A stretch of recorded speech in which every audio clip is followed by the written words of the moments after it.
Today we're going to tackle one of the most difficult colors to paint, yellow on an Imperial Fist Armour. That the entirety of the cosmos is accessible through each and every individual's mind, connecting to the great mind, the great spirit.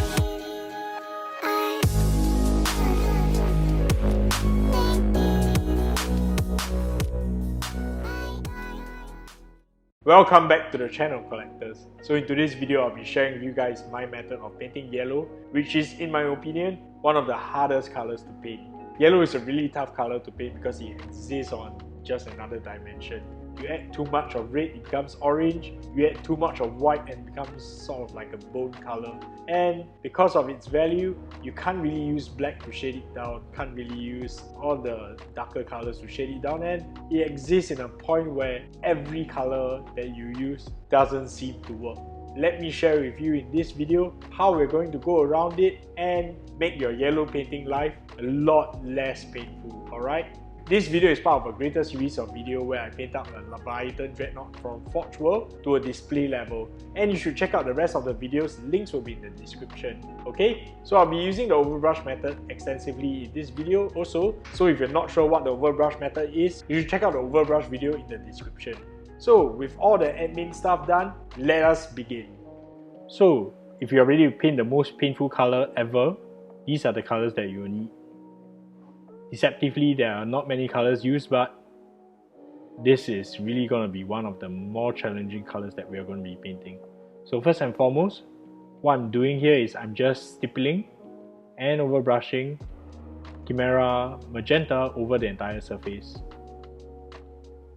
So you might be surprised, why am I using Chimera Magenta on this miniature when we were supposed to be painting yellow?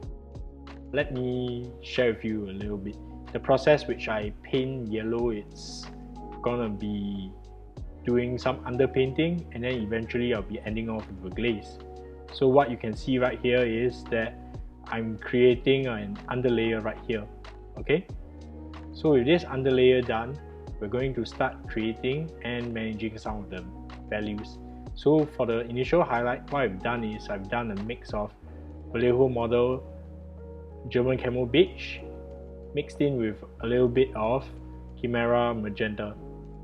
So gradually we're going to add more and more Vallejo model color German Camo Beige into this mix, and currently we're doing this from a top right lighting. While I say top right, most of the light is still going to come from the top, but slightly, very slightly biased towards the right hand side. Okay, so what we're doing right now is the underpainting, and by underpainting what I'm doing is I'm getting the values correct for the shape before I get the colors correct. Anyway, back to the question that I've mentioned, why am I using magenta? Magenta is used because once you glaze yellow over, what you will get is a red color, and because this magenta is getting more and more desaturated, when you glaze yellow over, it becomes orange rather than yellow. So this is a very unexpected result when you glaze yellow over magenta. Okay, so gradually what we're going to do is we're going to add more and more German Camo Beige into the mix, and eventually what we're going to do is going to push the values even higher. One unique thing about painting yellow is that yellow saturates at a very high value. If you don't believe me, while watching me paint right here, what you can see is I'm gonna show you guys two different colors. Right here you have a saturated yellow, and right here you have a saturated violet. So when I turn both boxes black and white, what you will see is that the yellow at the higher saturation tends to be at a higher value, whereas violet saturates at a much lower value than yellow. So why is this important in painting yellow? This is important because we want to make sure that most of the yellow, the percentage of coverage will be mostly done in midtones and highlights, and not so much bias towards the shadows. So in the shadows, what you will try to have is, I still want a high degree of mid-tone, hence more magenta, and this will cause the entire thing to look more yellow rather than gold. So this is one of those tricks that you really need to pay attention to when you are painting yellow versus gold. You don't want your yellow becoming too deep in the shadows and eventually looking like gold. That is one of the pitfalls. Alright, so what you see over here right now is I'm gradually adding in a little bit of Vallejo model color ivory for the highest highlights. As I mentioned, all this overbrushing is done very gradually. You just need to gradually add in the subsequent color bit by bit and cover the layers and only leaving a bit of the previous color. So you can also do some course correction.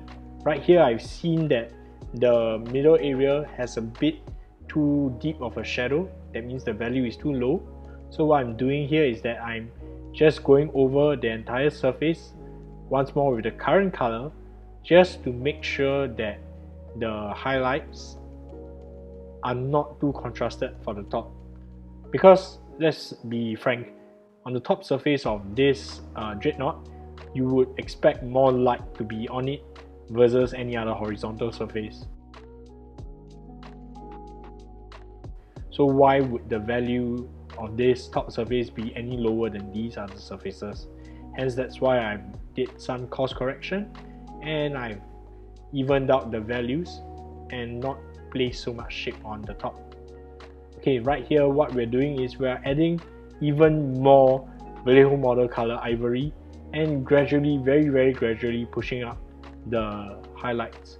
So for this particular model, I was commissioned to paint this at a pretty high display level, and what I'm doing is I want to make sure that the transitions are as smooth and as gradual as possible. That's why I'm putting on even more steps in between to make sure that the edges in between the color transitions become lost edges rather than faded or hard edges. When doing this, you want to make sure that some of the micro details such as the ledges also get highlighted. So what I'm doing right here is I'm biasing the highlight more towards the front to attract the attention of the viewer more towards the front.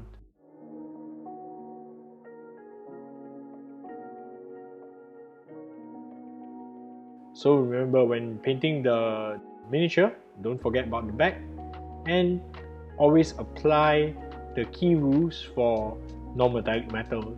So say for example, the edges and then the different verticals will also have attracted some highlight, and hence that's why I've painted brighter towards the edges. Okay, so as you can see, very gradually I'm adding more and more Vallejo model color ivory into this mix. We want to be aware also that acrylic paint, when being painted, tends to look very bright and vibrant. However, when it dries, it tends to lose saturation and it also tends to lose value. So while these highlights look very bright and extreme while the paint is still wet, you just gotta wait for a while before you judge the value and see whether the value is correct.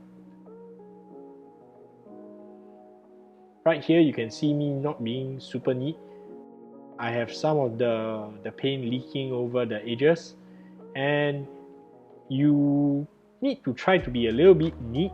However, if you do make mistakes, the subsequent stages will be cleaning that dark edge up. So don't worry about making too many mistakes, but at the same time, just try to be neat so that you don't waste time cleaning up later.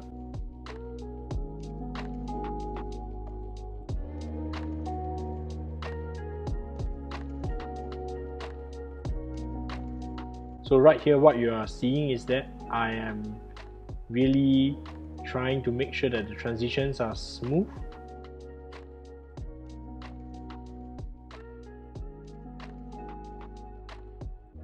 And right here, I'm just pushing the highlights just a little bit more.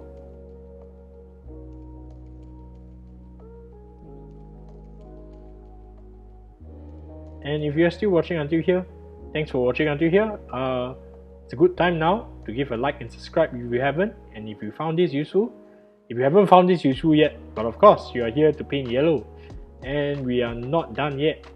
So just hang on, give us a like and subscribe, and I will continue painting as hard as I can.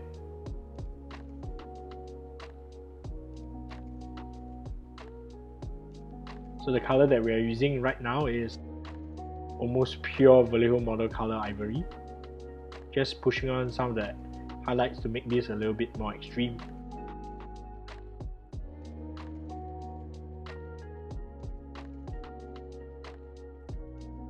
Okay, it's cleanup time. So what I'm doing is I'm going to be using pure Chimera Magenta first to start cleaning up some of the edges.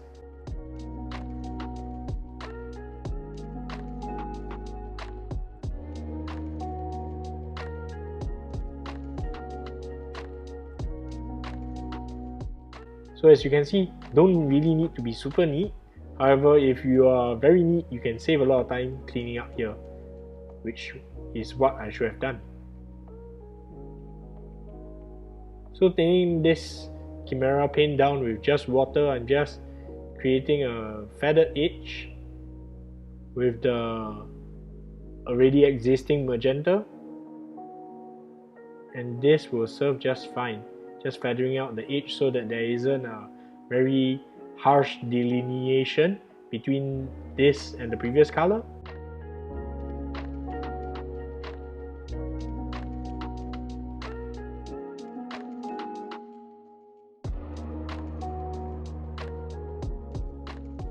And we're going to the fun part really soon. Now we're just going to be overbrushing onto the entire surface Chimera warm yellow. You want to make sure that this is done as evenly as possible so that you do not get any uneven patches of yellow, and the transitions are as smooth as possible. So as such, what I recommend is you tint it down slightly with water and do this over subsequent passes. Just go over one layer, dry, then go over the next layer. Why I would say that I like this technique to paint yellow because the stipple overbrush kind of movement on the entire surface also creates its own textures, and these textures also help give the illusion of smoothness. This will textures over textures really create more complication, and it will make the entire surface look smoother. That's what I think, and so far it's worked for me. Okay, so you want to do this over several layers, and what you can observe is that the warm magenta actually becomes kinda red, and with subsequent stipples it will become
Just a very slight touch of Vallejo model color ivory.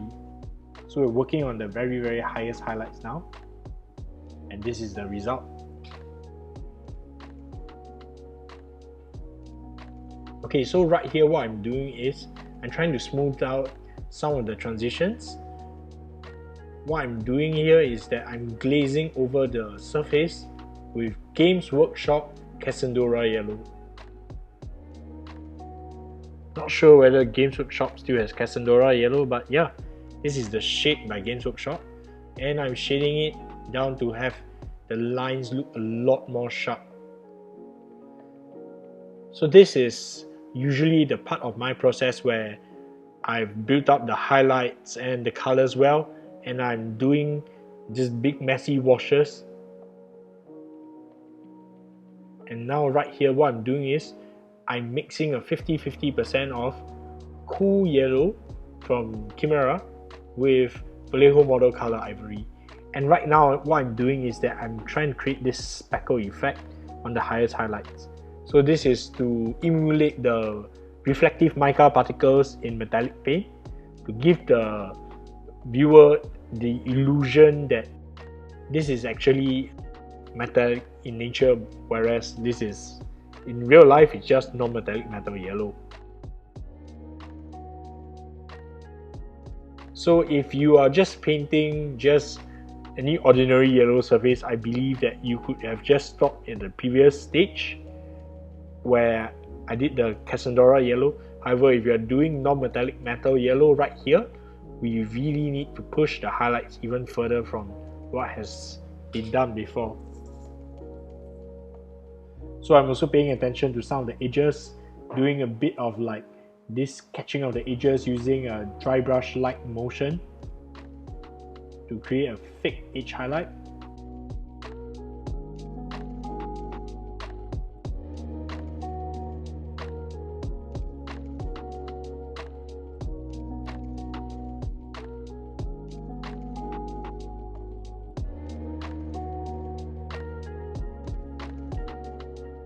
And just catching on all the exposed ledges.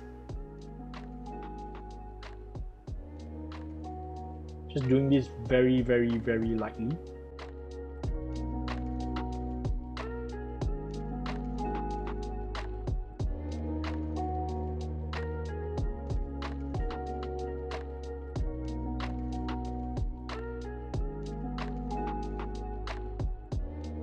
So you can see this is starting to look just a little bit more reflective really.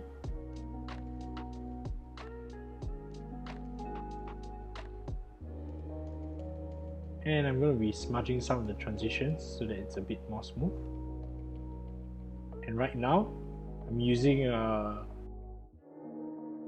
say for example a 60-40 mix of ivory and cool yellow from Chimera to pick on the extreme highlights. So this happens at the edges, this happens at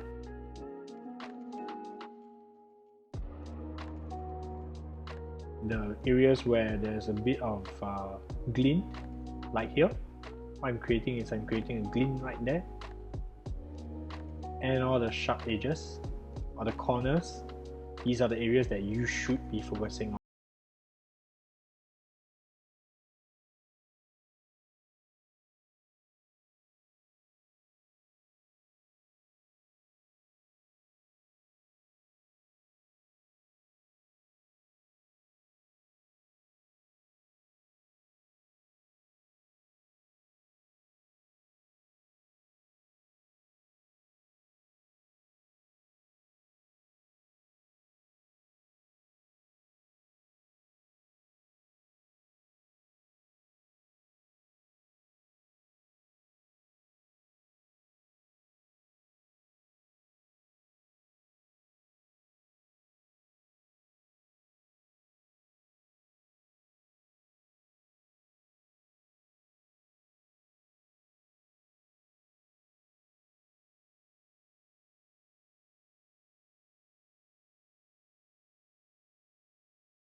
as seen on the Leviathan Dreadnought. So as a recap, what I've done is that I have done a magenta base, then you fix up the values and it's a glaze of yellow and slightly brighter yellow. Hope you found this useful. So that is how I painted the Imperial Fist Armour on a Leviathan Dreadnought. Understandably, this is a lot easier because the Leviathan Dreadnought is larger, a lot more simple compared to a Space Marine, and you can apply the very same techniques onto individual Space Marines. So what do you think about this method of painting yellow? Let me know in the descriptions, alright? So what other challenging topics you would like to see me tackle? Do let me know in the comments below so that I can plan out some videos so that we can become better miniature painters together. So in the next video, we'll be covering how to paint black and Sky Earth NMM for the little details on the Leviathan Dreadnought. At this point of time, I'd like to take the time to thank my patrons for allowing me to do this. It is through their generous support I'm able to paint and record this awesome tutorial so that we all get to become better miniature painters together. However, for whatever reason you can't become a patron, that's okay too. I'd like to ask you for your help to give a like and subscribe if you think I deserve it, and I hope to see you in the next video. See you!